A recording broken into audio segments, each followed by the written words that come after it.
반갑습니다. 김정원입니다. 오늘 영상은 이제 선물 거래에서 하지 말아야 될 거를 제가 알려드리려고 합니다.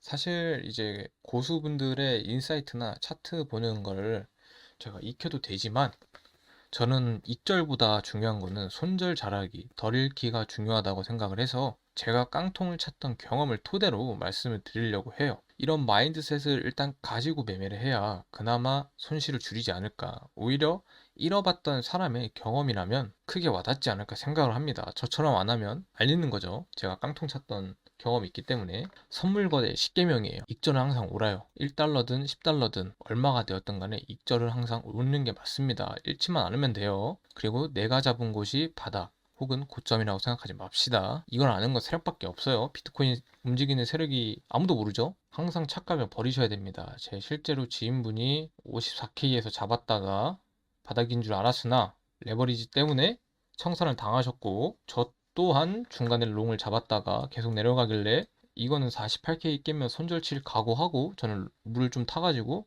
버텼습니다. 항상 본인이 잡은 곳이 저점과 고점이라 생각하지 마십시오. 아무도 모르는 겁니다. 잡코인 또한 운전하는 이제 세력만 알 뿐이지 일반 개미들은 알 수가 없죠. 바닥과 고점이라고 유추되는 지점에서 포지션을 진입할 뿐입니다. 제일 중요한 거, 에이 설마 내 청산가까지 오겠어? 옵니다.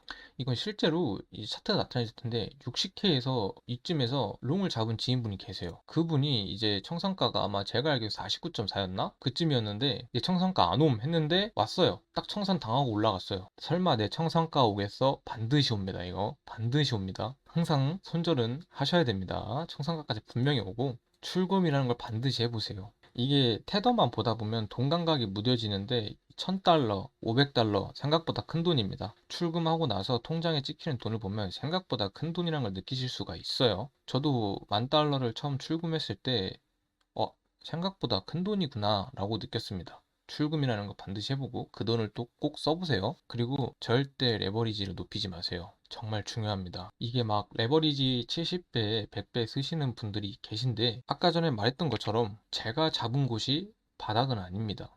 근데 레버리지가 높으면 정말 1% 아니면 1.5%만 내려가도 청산을 당하는데 완벽하게 밑꼬리에서 잡는 것 또한 확률이 매우 낮을 뿐더러 레버리지가 높으면 높을수록 움직이는 수익률이 크기 때문에 오래 끌고 갈 포지션도 오래 못 끌고 가고 얼마 못 먹고 익절하게 됩니다. 물론 매매 스타일에 따라 다르겠지만 시드가 10,000달러인데 100배 칠 때 이제 교차로 한 200불 들어가는 거 상관이 없어요. 담보금이 있기 때문에. 근데 시드가 적은데도 불구하고 막 고래버리지 써서 어떻게든 불려야겠다라고 생각하시는 분이 있다면 한 번쯤 생각해 보세요. 내가 잡은 곳이 과연 바닥일까? 왜냐면 사실 저희는 차트 분석을 통해서 저점과 고점을 유추하는 것 뿐이지 제가 아무리 분석을 잘한다 하더라도 제 분석에 오차 범위는 있기 때문에 그걸 항상 생각을 해야 되는데 그걸 생각 못 하시더라고요. 그리고 연결되는 게 복수매매예요.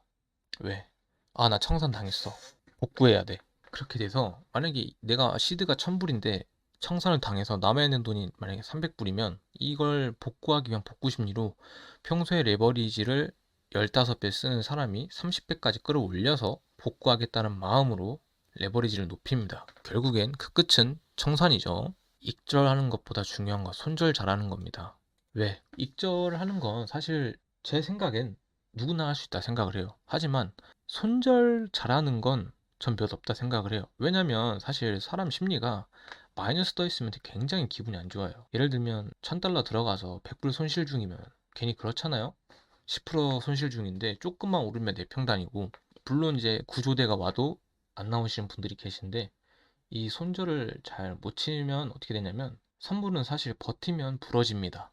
아까 말했죠? 에이 설마 내 청상가까지 오겠어? 반드시 와요. 그래서 정말 내 손목 하나를 내주고 나올 수 있는데 그냥 시드가 너덜너덜 그냥 토막이 나버립니다. 1000불인데 100불 주고 나올 수 있는 거를 600불, 700불 손절하고 나오면 남은 300불로 결국엔 복수 매매하게 되고 레버리지 높이게 되고 그리고 내동 매매를 하게 됩니다. 그래서 손절 잘하는 게 정말 중요해요. 할 땐 해야 됩니다. 이게 정말 중요해요. 손절 잡는 거는 이제 레버리지와 본인의 매매 스타일에 따라 다르겠지만 손절할 땐 정말 해야 됩니다. 아까워하면 안 됩니다. 내가 돈을 벌면 잃을 수도 있는 겁니다. 선물은 이 100번 잘해도 한 번의 실수로 모든 돈을 날릴 수가 있기 때문에 극단적으로 말해서 정말 1000번을 수익을 내도 한 번의 실수로 돈이 사라질 수가 있어서 손절 잘하는 게 중요합니다. 이 내동매매는 당연히 하시면 안 되죠. 올라간다. 롱. 너무 떨어진다. 숏. 돌파 매매와 돌파 숏. 당연히 할 수 있죠. 그만큼 리스크를 가지고 있는 매매이기도 하고 그 리스크를 어느 정도 인지한 상태에서 매매를 하는 게 전 맞다고 생각을 합니다. 그래서 뇌동매매는 절대 하지 마십시오. 올라간다고 막 불타고 내려간다고 막 또 불타고 절대 하지 마세요. 돈 잃는 지름길입니다. 왜냐면 뇌동매매를 하게 되면 내가 숏친 곳이 저점이고 내가 롱친 곳이 고점이게 돼요. 이 경험이 너무 많아요. 돌파 매매를 확실할 때만 하는 게 좋고 하더라도 당연히 손절 칼같이 지켜야 됩니다. 내동매매는 돈 잃었을 때 많이 발생합니다. 사실 상승장에는 불타기라도 먹여주기 때문에 지금은 조금 시장이 안 좋아서 내동매매를 하게 되는 과정이 돈 잃어서 복수매매, 돈 잃어서 레버리지 높여서 내동매매를 하게 되는 과정을 거치기 때문에 내동매매를 꼭 하지 말아주세요. 그리고 포지션 진입하기 전에 한 번쯤은 생각하고 진입하시는 게 좋습니다. 이게 왜 그러냐면 자 보세요. 제가 만약에 나 52K에서 롱 치고 싶어. 이거 바닥 아니야? 라고 생각을 진입할 수 있지만 왜 내가 52K에서 롱을 진입하려고 하는지 근거를 한번 메모장에 나열을 해보세요. 내가 이 구간에서 왜 진입을 해야 되는지 진입하는 근거가 뭔지 적어두면 여기서 진입을 할지 말지가 결정해집니다. 아무런 진입 근거가 없이 트레이딩을 한다면 전 그건 도박에 지나치지 않는다고 생각을 해서 거의 도박 수준이죠. 근거가 없다면 도박이라 한 번쯤은 내가 진입할 곳이 내가 왜 여기서 롱을 진입하고 숏을 진입하는지 근거를 나열해 보세요. 그러면 훨씬 더 좋은 트레이딩을 할 수가 있을 겁니다. 제일 중요한 거죠, 여러분. 스탑로스 반드시 거세요.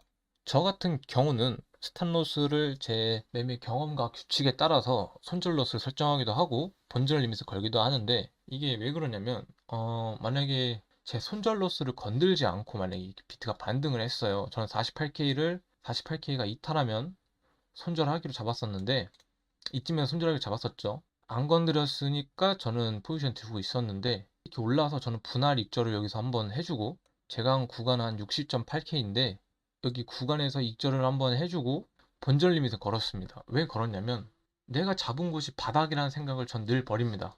제가 십계명에 말했듯이 내가 잡은 곳이 바닥이 아니다 라고 생각을 해야 되기 때문에 제가 잡은 이제 51.87 부근이 꼭 이제 저점일 거란 보장이 없어요.